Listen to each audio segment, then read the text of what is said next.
नहीं ऐसी कोई बात नहीं, मुद्दों पर वो बात करना चाहते थे।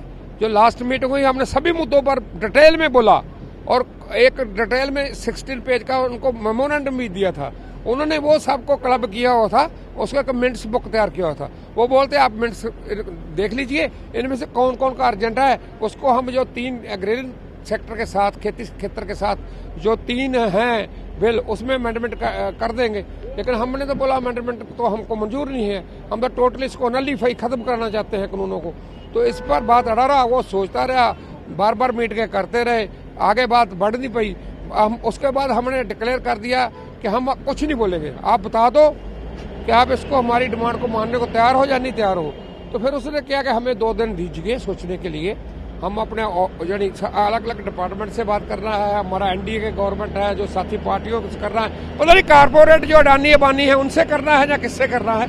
लेकिन 2 दिन का टाइम मांगा। फिर हमने सोच लिया कि ये हमें बहाना ना लाएं कि किसान जो है, किसान के लीडर जो है, ये बातचीत करने से भाग रहे हैं। तो हम बोला ठीक है। वो 8 तारीख को हम डेट दे रहे थे वो, लेकिन हमको 8 को तो हमारा भारत बंद है और बहुत ज़्यादा हमको सहयोग मिल रहा है। भारत बंद होगा, बहुत अच्छी तरह होगा।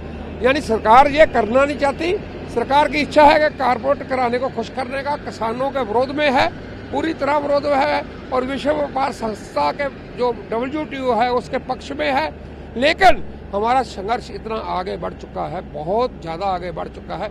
ये अब देशव्यापी नहीं, संसार व्यापी, दुनिया पद्धर पर फैल गया है। इसके आगे चुकते हुए उसने 9 तारीख दिया है। 9 तारीख को से पहले आपको हम प्रपोज्ड जो हमारा ड्राफ्ट है भेज देंगे, तो आपको पॉजिटिवली रिजॉल्व करेंगे। देखो मांगे जो है वो बोलती है कि हम कानून रद्द नहीं करेंगे, ये हमारी नॉन नेगोशिएबल मांग है। वो उससे आगे बात बढ़ ही नहीं पाई। लेकिन बीच बीच में छोड़ते रहे कि हम MSP पर भी गारंटी दे सकते हैं, हम जो इलेक्ट्रिसिटी हमारा प्रपोज्ड बिल है उसको वापस ले सकते हैं, हम यानी जो एनवायरनमेंट पर जो ऑर्डिनेंस जारी किया उसमें एग्रीकल्चर सेक्टर को मेंस कर सकते हैं। ऐसा ऐसा प्रपोजल बीच बीच में देता रहा। यानी जो असली मेन हमारा मुद्दा था, मुख्य जो हमारा यानी डिसीजन था कि जो खेती सेक्टर में के साथ कारपोरेट कराने के लिए ये 3 कानून लाए हैं, जिसमें सारी व्यवस्था ही बदलने वाली है इंडिया की। और जो एग्रीकल्चर ज़्यादा बेस्ड है हरियाणा, ईस्ट यूपी और पंजाब की खास तौर पर, उसको रद्द करने के लिए तैयार नहीं थे। उसमें अमेंडमेंट बहुत करने को तैयार थे। यानी एक उनका एटीट्यूड अथॉरिटेरियन था, फ्यूडल था। जब उसमें मैक्सिमम अमेंडमेंट करने को तैयार है तो उनको रद्द करने को क्यों? देखिए, कहते हैं करते नहीं है। जिस दिन 3 तारीख को बात शुरू हुई तो कहने लगे कि हम हर बिंदु पर चर्चा होनी चाहिए। हमने कहा कि हम तो ये कह रहे हैं आपको कि ये 3 कानून जो हैं ये आपके किसान के हित में नहीं है, तो इनको रद्द करो। बोले नहीं, पहले चर्चा करो। चर्चा हो गई। चर्चा होने तो बाद उन्होंने ये माना कि ये जो कानून है इसमें बहुत सारी कमियां हैं और गिन के बताई उन्होंने। तो फिर हमने कहा कि ठीक है, जब आप भी इन कमियों को मानते हो कि ये कानून ठीक नहीं है तो इनको रद्द करो। तो और MSP जड़ी है पूरे देश पे लागू करो। बिजली शोध बिल जो है उसको भी रद्द करो, और जो बिजली पराली पर है उसको भी करो। उस दिन ये चर्चा होगी और बातचीत होगी। तो आज फिर जाके हम बैठे तो फिर वही तोता रट्टा लगाना शुरू कर दिया, भाई चर्चा करो। भाई चर्चा किस बात की, जब हमारी चर्चा तुम्हारी हो गई है, तुम मान लिया, तो अब तो हमें ये बताओ कि तुम हाँ या ना में बताओ, मानते हो कि नहीं मानते। ये बताओ कि 3 कानून रद्द करते हो कि नहीं करते, MSP लागू करते हो पूरे देश में कि नहीं करते, बिजली शोध बिल उसको खत्म करते हो कि नहीं करते, और इसी तरह जो पराली वाला कानून लाए हो उसको रद्द करो। तो बोले नहीं, चर्चा ही चर्चा हर आज। फिर हमने क्या किया कि हमने ये तख्ती है ना जो ये लिख के आगे रख दी, भाई हम बोलेंगे नहीं। हमने मौन धार लिया, चुप करके।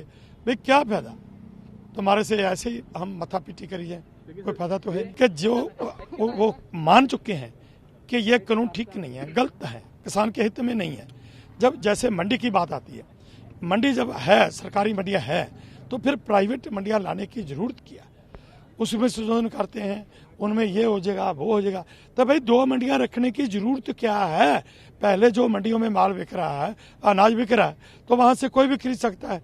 तो जब कहते हो कि पैन कार्ड पे नहीं लाइसेंस भी बनेगा, वो फीस भी भरेगा, तो फिर जो मंडियां है तो वो कानून रखने का फायदा क्या है? उस कानून को खत्म क्यों नहीं करते? क्यों रखते हो? तो सरकार एक अड़ियल बरती रहा और इसी मतलब के बात पर अड़ी हुई है कि हम करेंगे। अब 8 को भारत बंद है, 9 को फिर आप लोगों के साथ मीटिंग है। बिल्कुल, 8 को भारत बंद है और 9 को मीटिंग है। उस मीटिंग में क्या होता है ये तो आने वाला समय बताएगा। लेकिन एक बात, जब मीटिंग समाप्त हुई तो उस वक्त मैंने ये मंत्री साहब को बता दिया कि मंत्री जी, मैंने आपके 6 आदमी पकड़ के थाने में बंद कराए हैं। उनके बारे में पुलिस कुछ कार्रवाई नहीं कर रही, उनको बचाने के लिए तो कर रही है। हमने तो ये मतलब कि बड़ा दिल दिखाते हुए 2 लड़कियां भी पकड़ी गई थी जो कि गलत अंजाम देने के लिए आई थी, लेकिन उन लड़कियों को पुलिस के हवाले नहीं किया कि वो हमारी बच्चियां हैं। वो किसी बहकावे में आए जहाँ बच्चा बुद्धि में गलत रास्ते पर आ गई, तो उनको हम ये इसका उनको मीडिया में ना लाएं, पुलिस को ना पकड़ाएं। लेकिन जो लड़के पकड़े हैं उनको क्यों नहीं? जैसे कि एसडीएम बोलता है कि ये हमने 25 तारीख को रखे थे और इनकी रखने की व्यवस्था जो है ये कुंडली थाने में रखी थी, और कुंडली थाने का जो एसएचओ है वो 2 तारीख को जब हम उनके हैंड ओवर किए लड़कों को, तो वो कहता है मैं तो उनको जानता ही नहीं, इस थाने के है ही नहीं है। मैं क्या बताऊं, मैं तो पूछूंगा। हाँ, कल ये डीसी और एसएसपी के सामने सारी बात हुई और उनका रिकॉर्ड है। सो हमने ये बता दिया कि ये जो एजिटेशन चल रहा है इसको आप लंबा इसलिए खींच के ले जा रहे हैं कि चलते एजिटेशन में उनकी तरफ से भेजे हुए शरारती तत्व शरारत करेंगे, हल्ला गुल्ला होगा, लोग आगे भागा दौड़ी होगी, उसमें जो 4 फोर्सें खड़ी हैं वो लाठीचार्ज करेंगी, गोलियां चलेंगी, ये किसानों का नुकसान करेंगी। उनका मत ये सोचना ये है, जब सरकार का अड़ियल वतीरा नहीं छोड़ रही तो हम तो दिन प्रतिदिन दबाव और बढ़ाएंगे ना। हम क्यों छोड़े भाई? मांगे तो सरकार ने मानी है, अब तो गेंद सरकार की तरफ है, सरकार मान के भी क्यों नहीं मान? देखिए, सरकार एक बहुत बड़ा चाल, बहुत बड़ा खेल खेल रहा है। अगर ऑनेस्टली बोले, अगर सरकार कुछ फैसला देना चाहता है तब इमीडिएट फैसला हो सकता है।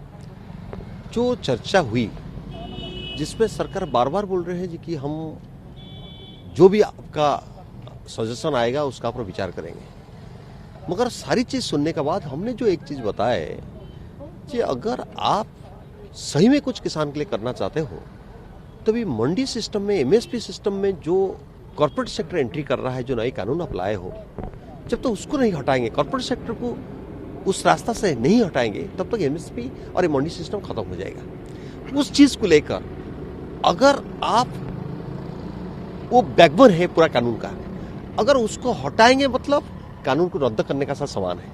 इसलिए कानून को रद्द करना और एमएसपी को लीगलाइज करना, इस कानून को लेकर विरोध क्यों हुआ? क्योंकि एमएसपी को लेकर, मंडी सिस्टम को लेकर जब भी हम देख रहे हैं corporate sector Adani Ambani entry करेंगे तो अपने आप में, अगर एक तालाब में बड़ा मछली छोटा मछली छोड़ दे, छोटा मछली 9 भी मारे, बड़ा मछली छोटा मछली खा जाएगा। ये स्थिति है। क्या उड़ीसा के किसानों को एमएसपी का लाभ मिलता है? देखिए, एक महत्वपूर्ण सवाल है।